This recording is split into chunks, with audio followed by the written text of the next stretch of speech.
Today, I'm going to share my easy 4-step process on forgiving others at work so you can finally let go, bury the hatchet, and move on in your life.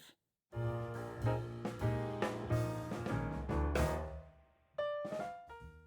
and welcome back to another segment Triple T, where I reveal my top tips and tricks to help you excel at work and reach your highest potential.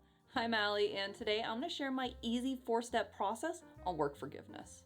Have you ever been wronged by someone at work to such an extent that just the mere thought of them makes your blood boil?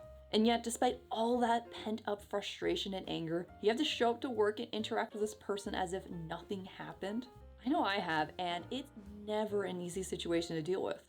You've been wronged and understandably deserve to be upset about what transpired. But because it's work, you can't just up and decide to avoid this person without facing consequences. So now you face this dilemma of being the bigger person and moving on, or continuing your suffering in silence. And I know what many of you are thinking. Why should you be the ones to forgive them? They hurt you. It makes no sense why they should be able to get away with it without facing repercussions. But here's the thing.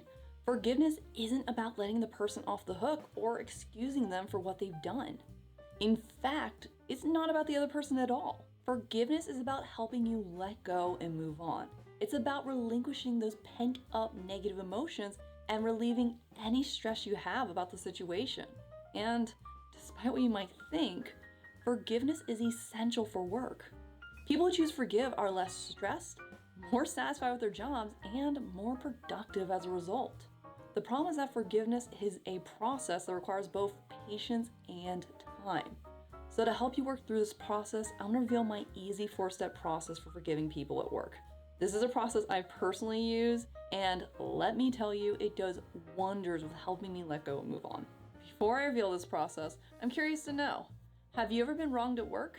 If so, what did you do to forgive that person? I love reading what things work for you, so be sure to share your thoughts in the comments below. Otherwise, sit back, relax, and grab a drink, and we'll get started. Step 1, do an internal investigation. Before you can do anything else, you need to conduct an internal investigation on yourself. People have an easier time forgiving others when they have a true understanding of what happened to them and why they're deeply affected by the situation. And more often than not, I found that the main reason why people are so affected by certain situations has less to do with the person and more to do with a deeper ongoing issue that needs to be addressed. So have an honest conversation with yourself and not only acknowledge what happened to you, but how and why it's impacted you. By taking the time to sit down and do an internal investigation of yourself, you're gonna have a clear understanding about yourself and the situation, which will make it significantly easier to forgive the person and move on. Step 2, empathize. After doing an internal investigation, you need to find a way to empathize with all parties involved. When people have wronged us, it's difficult to see them as anything but an enemy. They've harmed us, and chances are if they do it once, they're going to do it again. But if you want to forgive and move on, then you need to push past these feelings and find ways to humanize the person. And the best way to do that is to empathize with the person's situation. Empathy allows you to see the situation from another perspective and understand the reason behind another person's actions. So imagine yourself as the other person. What pressures do they face at work? What type of people do they have to interact with on a daily basis? How would they interpret your actions based on what they do and don't know about you? By asking these types of questions and empathizing with the other person, you're gonna have a better understanding of what happened and realize that, right or wrong, this person is only human and their behavior was their way of coping with the situation. And this realization is going to go a long way towards helping you let go and move on from the situation. Step 3, reach a conclusion. Now that you've analyzed the situation from all perspectives, you need to decide if you can truly forgive the person in question. But here's the secret to this step. Rather than treating forgiveness as a black or white decision to forgive or not to forgive, you need to treat it along a spectrum. At the end of the day, it might turn out that you can't wholeheartedly forgive this person at this moment in time, and that's okay. There are some situations that require more time to heal, and there are even some situations where forgetting the situation in its entirety can do more harm than good. That's why forgiveness is a process. But that doesn't mean that you can't make progress. Every step counts, and you want to make sure you acknowledge that. So on a scale of 1 to 100, with 1 being 1% forgiveness and 100 being 100% forgiveness, determine the extent to which you forgive this person.